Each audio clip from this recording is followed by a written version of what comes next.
99 euros par mois sans engagement ou 29,99 euros par mois avec un engagement d'un an. Une somme colossale qu'il faudra donc dépenser sans compter les 15 euros par mois de beIN Sport pour voir en direct l'autre rencontre que DAZN ne détient pas. Décidément, être passionné de foot, ça coûte cher. C'est le moment de vérité, affiche l'équipe qui évoque les Bleus et de Thierry Henry. Après un premier tour réussi, les joueurs de l'équipe de France jouent ce soir leur place en demi-finale des JO contre l'Argentine de Javier Mascherano, favori du tournoi et meilleur ennemi du foot français.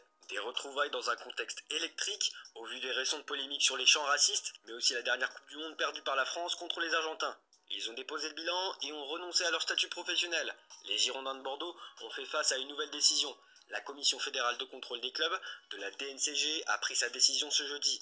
Et Bordeaux sera bien rétrogradé en National 2, la 4e division du football français. Bordeaux s'en sort mieux que Niort, dont l'équipe a été exclue des compétitions nationales et devrait donc redémarrer en Régional 1.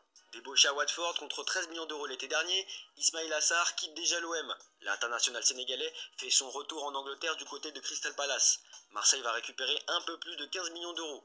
On prend la direction de l'Espagne désormais. Güler a convaincu tout le monde. Placard Marca sur sa une ce matin. Le journal espagnol parle même dans ses pages intérieures d'un changement radical du joueur. Le vestiaire madrilène aurait halluciné concernant sa transformation physique, mais aussi par sa mentalité et son attitude de gagnant. Il est plus puissant et plus résistant, tout en conservant sa qualité, estime Carlo Ancelotti. Le média AS parle d'un Güler qui fait un pas en avant.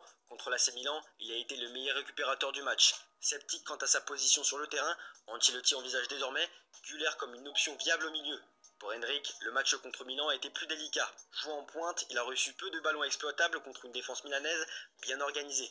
Ses statistiques restent modestes, avec 13 interventions et 7 passes réussies sur 9. Ancelotti, lors de la conférence de presse, a exprimé sa confiance en son potentiel, soulignant ses qualités spéciales tout en prenant la patience pour son intégration progressive dans l'équipe.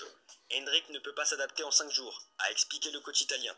Il y en a un pour qui c'est compliqué depuis longtemps, Joao Félix. Le Portugais s'entraîne avec l'Atlético de Madrid et selon AS, Diego Simeone le fait participer aux séances comme s'il était un élément important et semble avoir oublié le passé. Le joueur offensif pourrait jouer en tant que titulaire ce samedi contre Retafe dans un match amical. En attendant, Benfica fera tout son possible pour le signer. L'Atlético ne prévoit pas de le céder. Le club a estimé son départ à environ 60 millions d'euros, un montant que tout le monde ne peut pas se permettre. Un autre dossier qui ne semble pas avoir de fin dans ce mercato, c'est celui de Dani Olmo. Comme le rapporte Bild, le joueur fait son retour à l'entraînement ce vendredi avec Leipzig. Il souhaite toujours rejoindre le FC Barcelone. L'Espagnol est même tombé d'accord avec les Blaugrana pour un contrat allant jusqu'en 2030. Sport l'avait annoncé, le Barça a récemment fait une offre de 50 millions d'euros plus 15 millions d'euros de bonus variables. Mais le média espagnol écrit ce matin que cette offre ne satisfait toujours pas le club allemand. Il y a deux raisons. Déjà le montant global de l'opération qui n'est pas assez élevé, mais aussi les délais de paiement des bonus. C'est surtout le deuxième aspect qui dérange d'ailleurs. Et c'est pour cette raison que Leipzig veut 55 millions d'euros garantis, plus les bonus qui vont avec.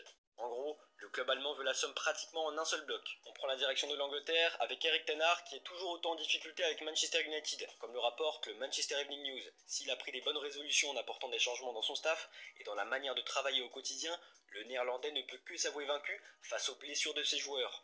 En effet, Lenny Euro sera absent pour 3 mois après sa blessure, Højlund sera quant à lui absent pour 6 semaines, et il y a beaucoup d'interrogations au sujet de Marcus Rashford. Le coach se pose surtout la question suivante, qui dirigera l'attaque de United en attendant ?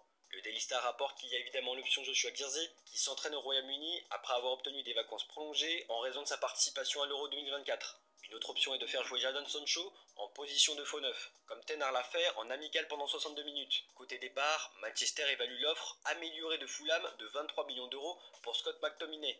United veut plus de 29 millions d'euros pour le milieu de terrain écossais, à qui il reste un an de contrat avec le club anglais. Et selon le Daily Mirror, West Ham fait pression pour conclure un accord pour l'arrière droit de Manchester United, Aaron Wan-Bissaka. Niklas Füllkrug est aussi évoqué chez le club anglais, qui a fait une offre de 24 millions d'euros. Pour ce qui est de Manchester City, un départ est envisagé, et ce n'est pas nouveau, c'est celui de Julian Alvarez. Il y a une semaine, The Athletic affirmait que City voulait le céder pour 70 millions d'euros, plus 20 millions d'euros de bonus. Mais le Manchester Evening News nous apprend ce matin que 47 millions d'euros pourraient suffire à garantir les services du joueur de 24 ans. C'est en tout cas le prix minimum fixé par les Sky Blues. On continue notre revue de presse en Allemagne. Manuel Neuer, capitaine et gardien du Bayern, laisse son avenir en équipe nationale incertain, comme on peut le lire dans la Bild Zeitung. Avant de prendre sa décision, il affirme qu'il a encore des discussions à avoir. Le portier allemand souligne néanmoins qu'il est satisfait de la performance de l'équipe lors du dernier championnat d'Europe. Il a évoqué le cas de Toni Kroos, qui avait pris une pause avant de revenir en équipe nationale, laissant donc entendre qu'il pourrait envisager un parcours similaire.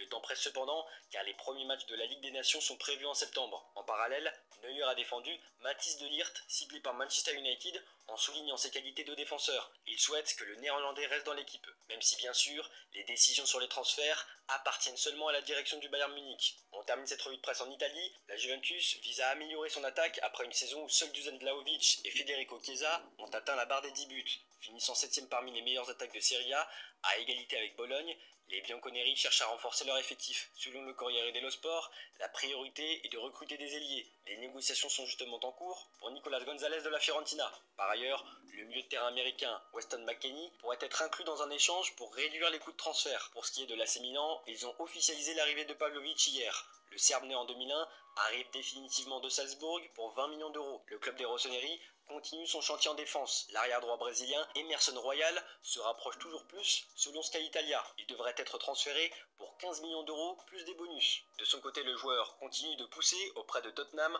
pour accélérer le transfert. Voilà, c'est tout pour aujourd'hui. Bonne journée à tous. Merci.